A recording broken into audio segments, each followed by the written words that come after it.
नमस्कार, मैं नंदिनी सिंह और आप देख रहे हैं कोहराम लाइव। सीएम चंपई सोरेन ने कहा कि गिरिडीह के लोगों के लिए आज ऐतिहासिक दिन है। यहां आज 50,000 लीटर दूध प्रतिदिन क्षमता वाले डेयरी प्लांट की नींव रखी गई है।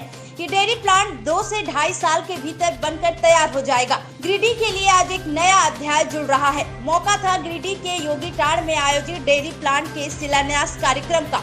सीएम चंपई सोरेन ने कहा कि यह प्लांट कृषि विभाग द्वारा लगाया जा रहा है। पूर्व सीएम हेमंत सोरेन की सोच के अनुरूप आज हमारी सरकार योजनाओं को धरातल पर उतार रही है।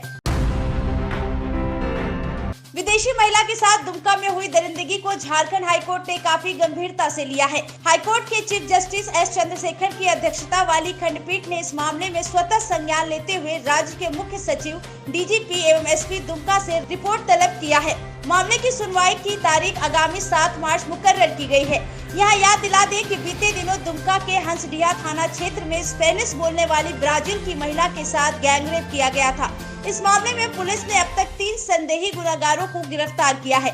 महिला अपने पति के साथ दुमका के हंसडीहा थाना क्षेत्र स्थित कुरमा हाट पहुंची थी।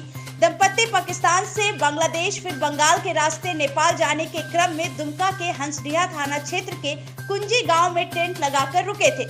इसी दौरान महापाप को अंजाम दिया गया। इधर पीड़ित विदेशी महिला को प्रशासन की ओर से विक्टिम कंपनसेशन स्कीम के तहत 10 लाख रुपए मुआवजे के तौर पर दिए गए हैं।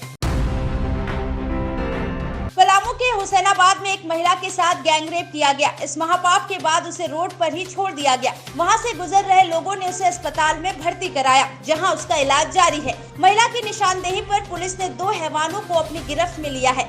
इनके नाम अजय और बिंदेश्वर बताए गए हैं। वहीं कांड में शामिल अन्य 2 की तलाश में पुलिस ताबड़तोड़ छापेमारी कर रही है। घटना के बारे में अब तक मिली जानकारी के मुताबिक महिला छत्तीसगढ़ की ऑर्केस्ट्रा कलाकार है। उसे पलामू के विश्रामपुर के कुछ लोगों ने कार्यक्रम के लिए बुलाया था। कार्यक्रम हुसैनाबाद में था। जब वो अपना कार्यक्रम खत्म कर गाड़ी से वापस लौट रही थी, तब गाड़ी में बैठे लड़कों ने उसे कुछ नशीली चीज दी। इसके बाद उसके साथ गलत किया, फिर उसे रोड पर ही छोड़ वहां से निकल गए। अस्पताल में होश आने के बाद उसने पुलिस को सब बताया।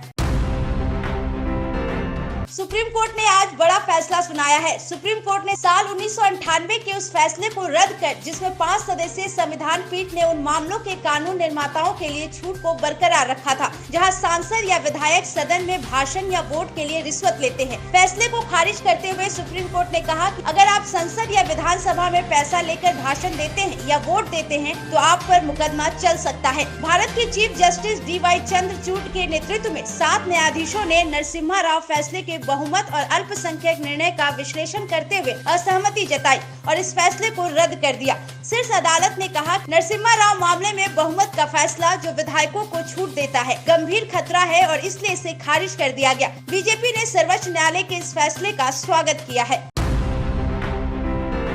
झारखंड के पूर्व सीएम हेमंत सोरेन की पत्नी कल्पना सोरेन ने आज सक्रिय राजनीति में एंट्री कर ली। कल्पना ने कहा कि मैं भारी मन से आपके सामने खड़ी हूँ। एक पिता के रूप में मेरे ससुर और मेरी सासू माँ चिंतित है। मुझे लगा था कि मैं आंसू रोक लूंगी, लेकिन आपका प्यार देखकर मैं अपने आंसू रोक नहीं सकी। उन्होंने इस सवालिया अंदाज में कहा कि हेमंत सोरेन का अपराध क्या है। मौका था गिरिडीह में आयोजित जेएमएम के स्थापना दिवस कार्यक्रम का। कल्पना सोरेन ने सभी को हेमंत सोरेन और कल्पना का जोहार कहते हुए अपना संबोधन शुरू किया। इस दौरान उनकी आंखों से आंसू छलक पड़े। इससे पहले कल्पना सोरेन ने मधुबन पारसनाथ के मांझी थान में संथाली परंपरा के अनुसार पूजा अर्चना की और सक्रिय राजनीति के लिए आशीर्वाद लिया। कल्पना ने रविवार को ही हेमंत सोरेन के एक्स अकाउंट पर सक्रिय राजनीति में आने का ऐलान किया था।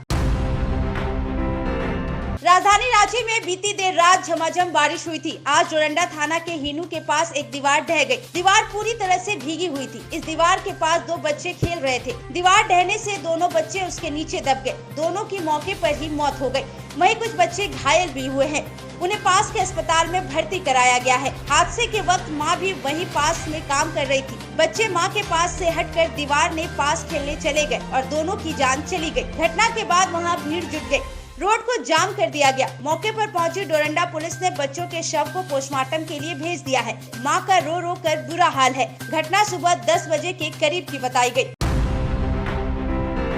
अब 18 18 से 60 साल तक की महिलाओं को हर महीने 1500 रुपए दिए जाएंगे। इस बात का ऐलान हिमाचल के सीएम सुखविंदर सिंह सुक्खू ने किया। इंदिरा गांधी प्यारी बहना सुख सम्मान निधि योजना के तहत ये रुपए मासिक पेंशन के रूप में दिए जाएंगे। सीएम ने कहा कि इंदिरा गांधी प्यारी बहना सुख सम्मान निधि योजना पर सालाना 800 करोड़ रुपए खर्च होंगे और इसके दायरे में 5 लाख से अधिक महिलाएं आएंगी। इसके साथ ही 10 में से 5 चुनावी वादे पूरे हो गए हैं। उन्होंने दोहराया कि पुरानी पेंशन योजना बहाल कर दी गई है, जिससे राज्य के 1,36,000 कर्मचारियों को फायदा हुआ है। राजधानी रांची समेत आसपास के कई इलाकों में बीती देर रात झमाझम बारिश हुई। कई जिलों में तो सुबह तक टिप टिप पानी बरसता रहा। पश्चिमी विक्षोभ का असर झारखंड में देखने को मिल रहा है। कल भी रांची मौसम केंद्र के पूर्वानुमान के मुताबिक कई जिलों में पानी बरस सकता है। इसे लेकर येलो अलर्ट भी जारी किया गया है। जिन जिलों में बारिश के आसार है उनमें गढ़वा, लातेहार, चतरा, लोहरदगा और पलामू शामिल है। इस दौरान तेज हवा भी चल सकती है। यहाँ ओले भी पड़ सकते हैं। वहीं मौसम विभाग ने झारखंड के दक्षिणी, उत्तरी पूर्व और मध्य भागों में ठंडा गिरने के आसार भी जताए हैं। मौसम में इस बदलाव से तापमान में गिरावट दर्ज की गई है। अधिकतम तापमान 7 तो न्यूनतम तापमान 10 डिग्री तक घटा है। आने वाले 7 मार्च तक मौसम ऐसा ही रहने की उम्मीद है। ऐसे ही झारखंड और देश दुनिया की झटपट खबरों के लिए बने रहिए कोहरामलाइव.com के साथ।